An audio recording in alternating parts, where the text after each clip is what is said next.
Well, I think many of you might already be aware of this overall work. The issue is that technology is holding the pen of history right now. What I mean by that is if 2 billion people every day, more than the size of Christianity, are jacked into Facebook, for example, and YouTube, and that these products are not neutral, but because of their stock prices being changed to how much human attention can we extract from society, it creates this race to the bottom of the brainstem, this competition for attention that determines increasingly the outcomes of everything we're seeing in society. Because people check their phones 80 times a day, from the moment you wake up in the morning and you undo your alarm to the moment you go to bed and you set your alarm. Elections, children's development, mental health, our culture, our values are increasingly shaped by technology. And it comes into conflict with the social fabric across every layer. It's very much like, Paul, being the previous speaker, is the perfect person to be after, because this is kind of a form of climate change. This is not about addiction. It's not about being hooked to your phone. It's a system that is designed to figure out what are deeper and deeper puppet strings in the human social psyche to pull, and you win the lower you go. So that's the problem that we have to solve, and we can talk a lot more about all the things that happened in the last year. Progress has been made too. But. So in your Center for Humane Technology, you created the catalog of harms. Here's the way for children's development, or the harms of the misuse of it that feeds civil wars around the world, or all of these kinds of things. But I also know that you are trying to make a turn, if you will, and this really follows what Paul was saying of looking for the gift. The Center for Humane Technology, having seen the issues, now is beginning to look toward building a movement to transform this. Can you say anything? Yeah. So I guess I want to share some stuff that I haven't really shared before about what got us to this point. I used to be a technology entrepreneur. My friends in college started some of these products. One of my closest friends started Instagram at the Stanford Persuasive Technology Lab. We actually worked on an app together called Send the Sunshine, which was the idea that you could use persuasive technology for good. And if you had someone who was depressed because they were in a zip code where you had bad weather for 7 days in a row, you would send a text message to their friend and text them, hey, your friend Sean has had bad weather, but you send a photo of the sunshine to them. And so that was actually something I worked on before the iPhone was the founder of Instagram.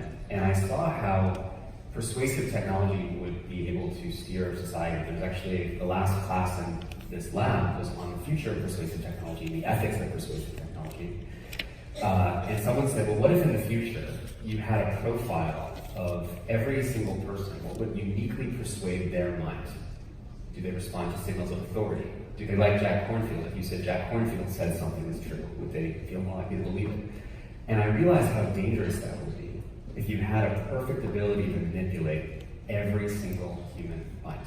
And as I said in the introduction, I was a magician as a kid, and I studied all the sort of lenses of persuasion.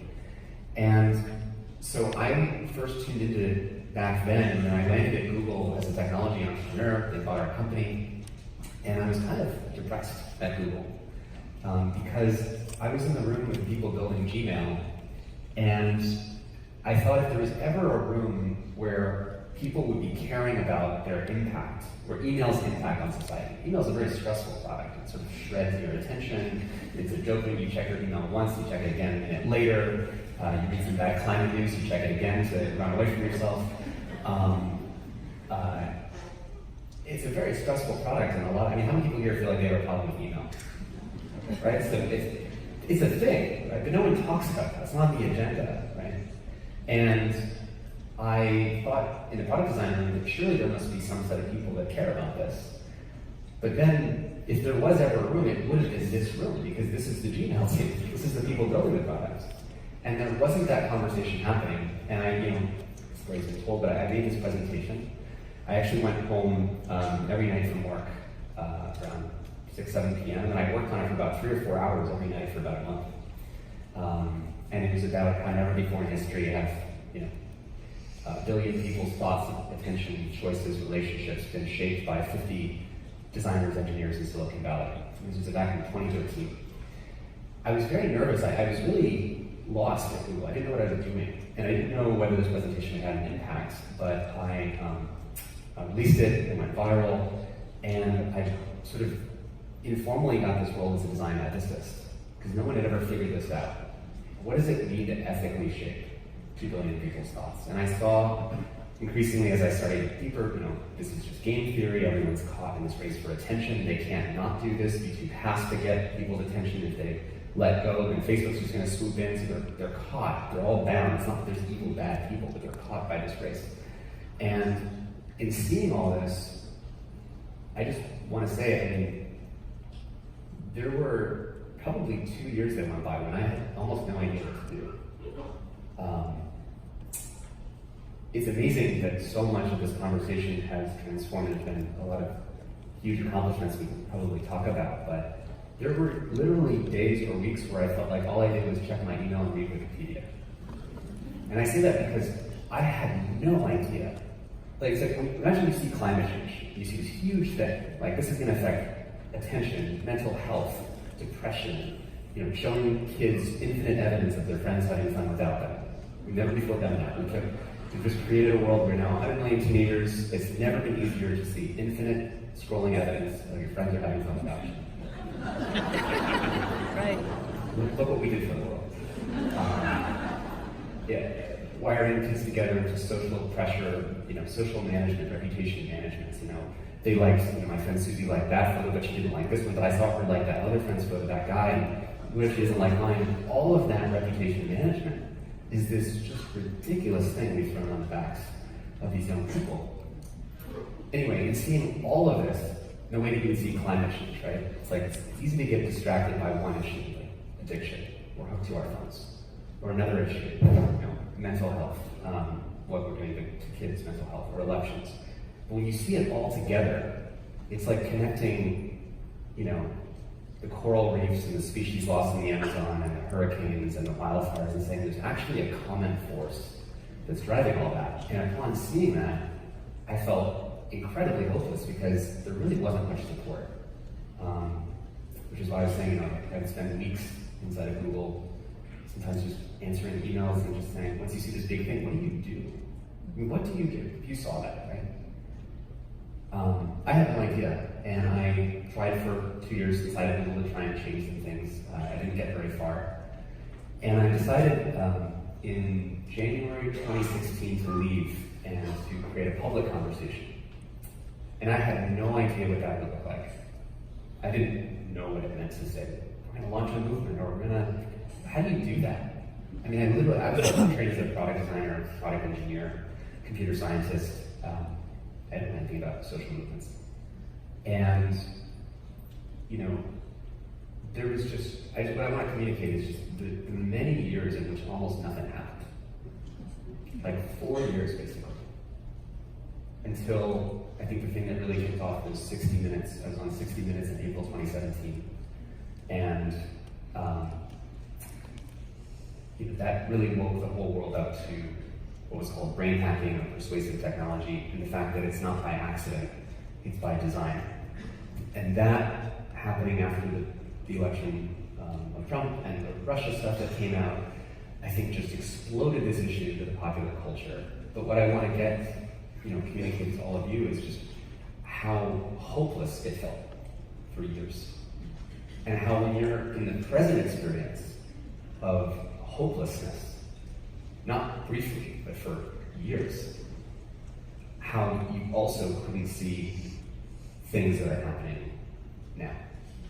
Because, go ahead. So in a way, you're a whistleblower, which is a really hard role to hold. I've tried to connect you with Daniel Ellsberg, who's very sympathetic to whistleblowers, to make this connection. Yeah. So you carry that weight. You were depressed. You tried to do it without any compadres with people. Then all of a sudden you're invited into the halls of power it becomes a public conversation. We have to look at what technology is doing, what AI will do, and so forth.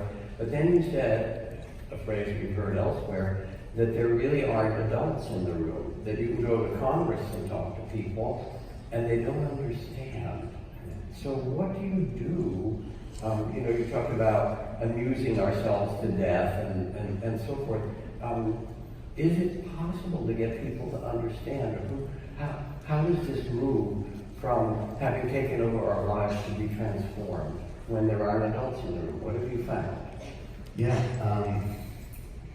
not to wallow in the dark stuff, but it's a real. I want to get to the positive, but I did say this last year too. We found ourselves in the Senate Intelligence Committee when we were first starting the investigation of Russia. I've met former Secretary of Defense. I've met heads of state. I was at the Macron event in France last year, and you're with all these people, and from a distance you think, oh my God, these majestic buildings, these suits, there's power, and then as my friend Michael Murphy, the founder of Esalen, says, when you walk into the halls of power, you realize the whole thing's held together with Scotch tape. And why would people in positions at the Pentagon or the Department of Defense know anything about how social media's nooks and crannies can be manipulated? And then you realize that we and our friends are some of the best people that we have, and that's an enormous responsibility. and then that's the hardest part. And then the good part is, so all of you who work so hard to try and change the world to when you want it to be, you suddenly find yourself in a position where you can change it. And that creates now this whole wave of pressure to say, the waves are coming, grab your surfboard and jump on a wave. Because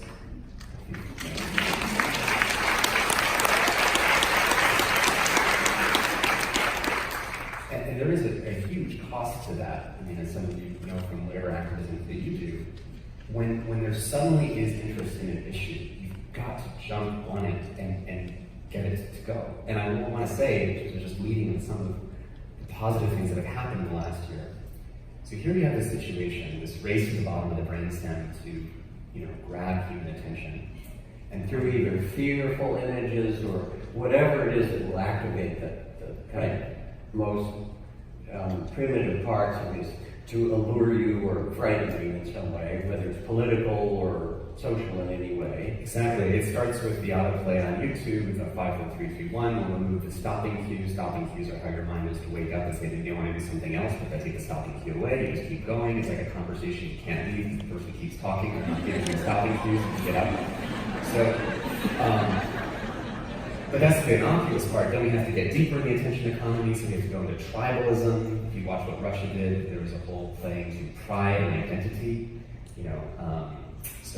Tribalism works better in the attention economy, and it's this race to the bottom of the brainstem. Outrage, negative emotions spread faster than positive emotions. False things spread 6 times faster than true things. So, okay, sorry.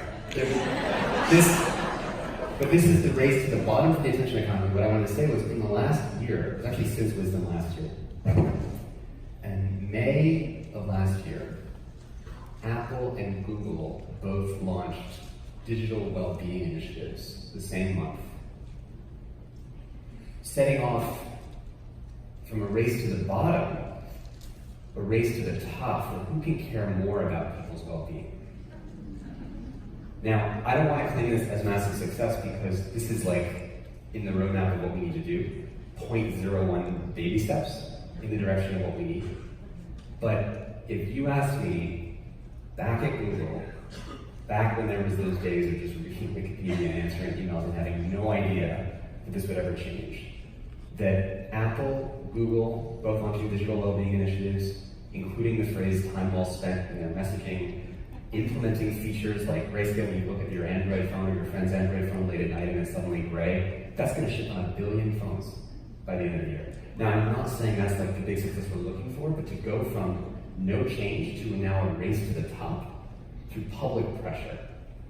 It's through language and conversation. If you think about what does it mean to have pressure, it's actually a human experience. What does it mean for this to be a movement? Where does the movement exist?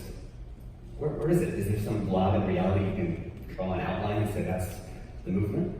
Or is it just the way that language starts to, and conversation starts to create a shared conversation.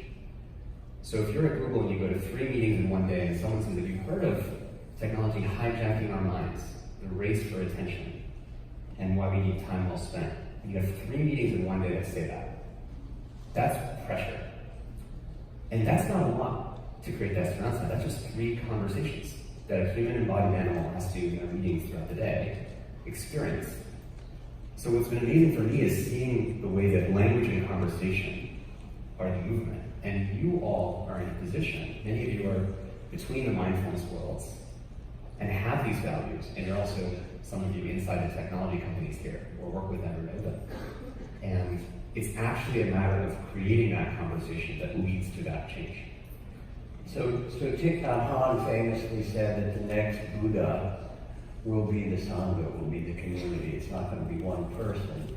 And in some way, I think both for the predicament we're in with the development of AI and with all the internet, all the things, that like climate change, we really have to look at how it's affecting our lives and our consciousness. I worry about you as the whistleblower, one of the carriers of this, and I want you to have support. And then I think about Thich Nhat Hanh's phrase in some way and realize that what's going to make the change is just what you're saying, is having, in some way, realizing that the people who are going to make the change is us. You know, you're able to be a voice for it, but you need support in some way. And I want to ask, how many of you in this room feel that you would like, in your own way, to support a transformation to humane technology? Just to raise your hand. I want you to feel that, and know that we need to repeat, you know. So that's important to say. Tristan, we're just about to finish up, Tristan. He's going to be down at the Q&A stage just after this. And 2 other things to say, to connect it. One is Paul talked so beautifully about how in the problem there is an opportunity or a gift. And you've given years of your life and a kind of passion to show us the problem and now turning toward gift and solution. But I want us to feel that within technology there is some possibilities that we could really change the world. Supporting the work you're doing and ourselves collectively. And one of the little things that projects we're talking about is to do what Paul did for climate change with Drawdown, a kind of crowdsourcing of the best experts around the world to say, what are the 100 things we can all do that will reverse global warming?